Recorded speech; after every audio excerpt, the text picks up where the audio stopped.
Hey gang, today we're taking a look at Transformers Energon Scorponok. Now I have to go on record in saying that this is one of my all-time favorite vehicle modes because it is just so bananas. I mean, you've got a tank, Scorpion, construction vehicle thing. I don't know where to go with that, but this is an absolutely crazy vehicle mode that I just love. It's one of those things that you get a hold of and you're only going to see in Transformers, and then they'll never do it again. And I just absolutely love this mode because it is simply off the wall. As I said, Scorponok's vehicle mode is completely bananas. Now, he does have lights and sounds gimmicks. However, the figure, when I got him, does not come with any batteries. And of course, I don't have any batteries because I'm an idiot. But, like I said in some other reviews, I will be getting a hold of some batteries and then doing lights and sounds for all of the Transformers Energon figures that don't come with batteries.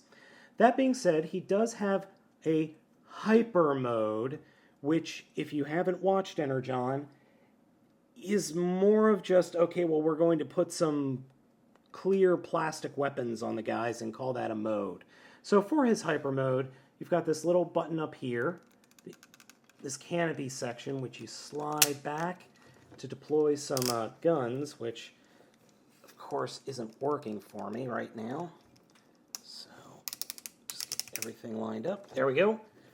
And then come down here to the claws, which don't really open or close all that well, but slide them open to show missiles that can fire. So that is his hyper mode. I personally think the hyper mode is stupid, but I get what they were going for. Scorponok here has not just one vehicle mode. He has a jet mode as well. How the heck are you going to get a jet out of a tank? Well, Blitzwing wonders that every day. So to do that, we're going to take the crane and fold it underneath the tank mode. Take the tank treads and just fold them all the way up from the bottom to the top.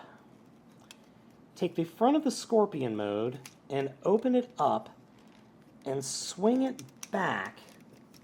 Swing these front arm sections or pincer sections back till they're flush up against the top of the top of the treads, and then fold them back in on themselves.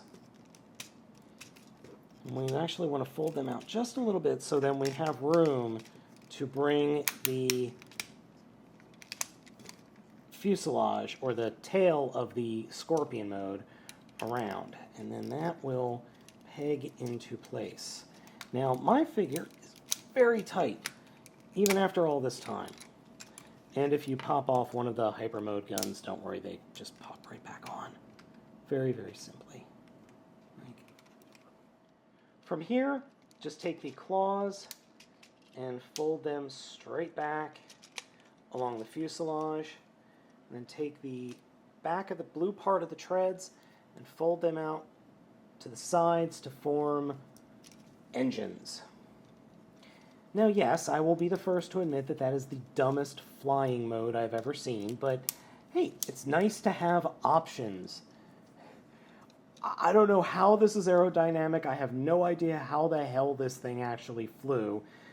But hey, we're talking about a giant Scorpion tank that turns into a robot and a jet. I'm not going to question too much. Now, you can deploy the hyper mode in this form. So you can do that and then extend the claws to have, well, missiles shooting out the back. But you could still do a hyper mode here. Overall, though, I like this mode. I think it's a nice little option. I don't know how much planning went into making this mode. I don't know if this is actually an officially designed mode. I think it kind of one of those, hey, the designers came up with another mode. Yeah, let's use it kind of idea. But I like it. It's pretty cool. Returning him to bug mode, let's go ahead and get him into the proper robot mode. To start with, we'll take the tail of the vehicle and just fold it straight behind the tank or underneath the tank. Take the tank treads and fold them down along the length of the tank, back length of the tank, and then fold out the feet from the shovels, and reach underneath the tank treads and fold out the heels. And trust me, you need to do this, otherwise the thing won't be able to stand all that well. And then what I like to do is just collapse the tail amongst the back of the figure, and then we can stand them up like that.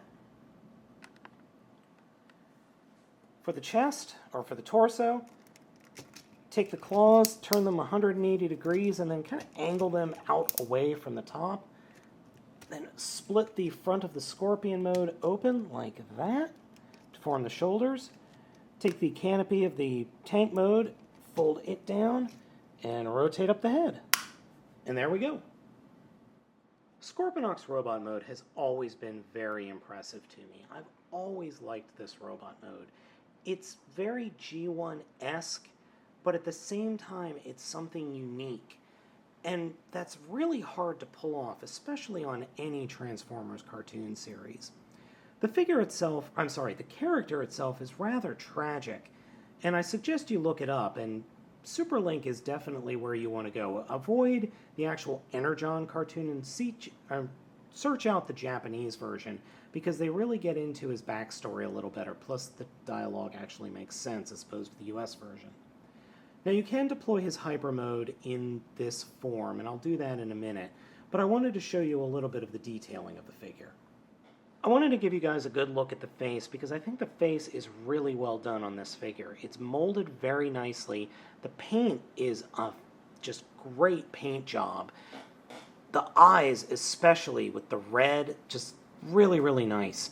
Unfortunately, he doesn't have any light piping, but he does have this cool visor that he can drop down, which is an homage to the original G1 toy. And it looks good. It just looks really, really good. As I said, you can deploy the hyper mode in the robot mode, but it just looks silly. That doesn't look good at all. If there is one complaint to be levied against this figure, it has to be the lack of posability. This guy looks good in just about all of his modes, but his posability is, well, it sucks. To be blunt, it's just really, really bad. So the head can swivel side to side. The legs are on ratchets, but they have no in and out movement. They do have back and forth. You can bend the knees, part of the transformation, and the feet do have posability because of the nature of the transformation. But the arms are where the figure suffers. There's no movement here in the shoulder. You've got some swivel movement, and you've got this in and out movement on a ratchet. And then you've got an elbow joint. And that's it. So you can't actually have the figure put his hand up like this. You can only have him kind of make a curl motion. And that's it. The other issue is that the shovel, or the claw here, doesn't have any open posability either. It can collapse, but only if you open the hand up all the way, exposing the missile launcher. That's just a shame, because this thing really needs some more posability here in the hands. Overall, Scorponok is an impressive figure, and a lot of fun to be sure. He does have some severe posability issues, but for me that's not really important because he just looks so good in all of his modes. I would just display him like this or in tank mode. The jet mode's not bad, but I prefer the tank mode. If you can pick this one up, I would definitely do it. He has had a couple of repaints. He's had a bright pink repaint as well. I think that was a BotCon exclusive. But it's just a very cool toy. If you could get the Energon version, I would pick that one up because those are the colors that I like for this mold. The other repaints, they're pretty good too, but I personally am kind of fond of this one.